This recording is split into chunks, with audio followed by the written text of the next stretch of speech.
मुख्यमंत्री कोई भी बने, लेकिन उसको चलाया जाएगा अब गुजरात के हितों को ध्यान में रख के, क्योंकि गुजरात के लोग ये सुनिश्चित करेंगे कि आप गुजरात का हित बिहार के हित से ऊपर रहे।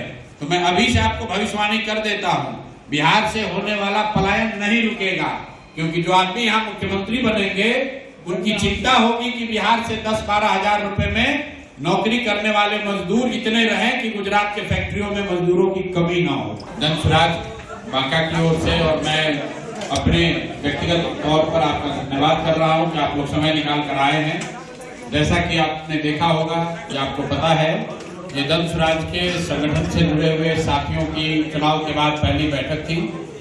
बैठक का जो उद्देश्य है, ये चुनाव परिणाम आने के बाद जन स्वराज ने ये घोषणा की थी गांधी विद्यारवा आश्रम पश्चिम चंपारण से, जहां से इस अभियान को 3-3.5 साल पहले शुरू किया गया।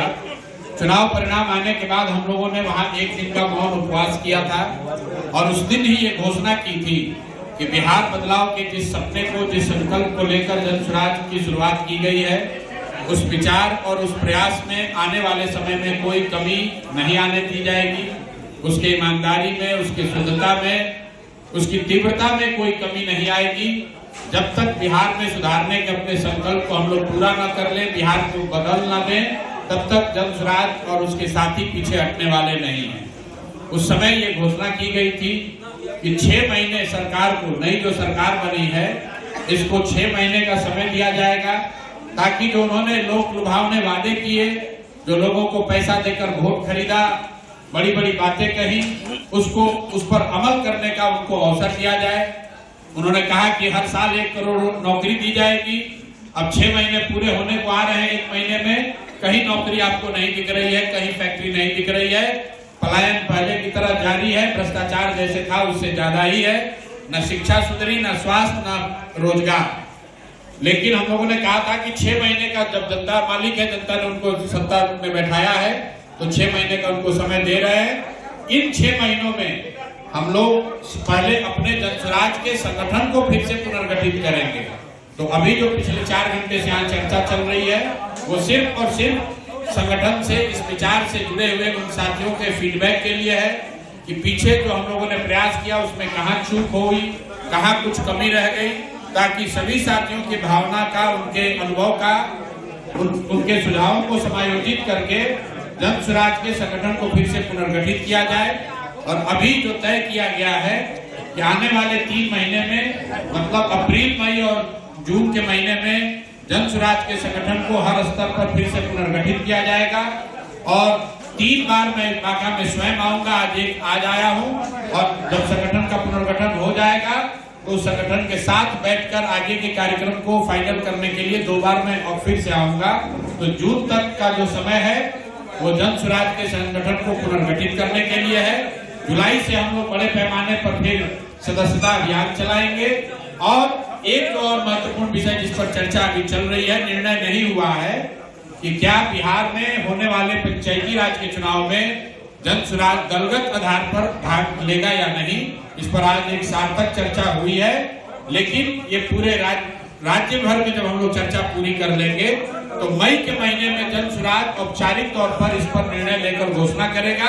अगर ये तय हुआ कि जन स्वराज दल के आधार पर इन चुनाव में हिस्सा लेगा, तो आने वाले समय में जो अक्टूबर-नवंबर में पंचायती राज के चुनाव होंगे, उसमें जन स्वराज दल के आधार पर अपने साथियों को, अपने से जुड़े हुए लोगों को चुनाव लड़ाने की हर संभव कोशिश करेगा। अगर आपका ये सवाल है क्या पाया, तो वही पाया जो पिछले 3 बरस से बता रहे थे कि बिहार में लोगों को सभी चीजों की समझ है, लोग उसकी चर्चा करते हैं, उससे पीड़ित हैं, उस पर चर्चा करते हैं, उसमें सुधार को चाहते हैं, लेकिन सुधारने के लिए जो वोट देने की बात आती है, उस समय कहीं ना कहीं उनसे गलती हो जाती है, चूक हो जाती है।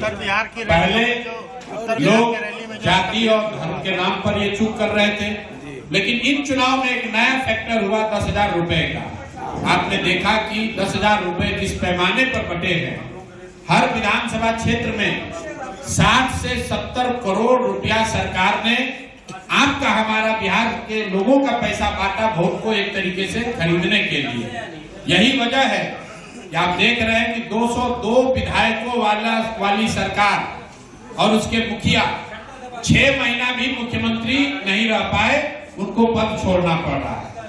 जिस व्यक्ति को 202 विधायकों का समर्थन साथ हाथ होगा वो कभी मुख्यमंत्री पद छोड़कर राज्यसभा में नहीं जाएगा। तो ये जो घटना हो रही है इस बात को प्रमाणित कर रहा है कि जो इस बार सरकार चुनी गई है वो नीतीश कुमार जी या एनडीए के काम या उनके लोकप्रियता के आधार पर नहीं है, वो 10,000 रुपए का प्रभाव है, इलेक्शन कमीशन ने जो मदद की उसका प्रभाव है, सरकारी तंत्र का जो दुरुपयोग हुआ उसका प्रभाव है। और ये सब कैसे हुआ?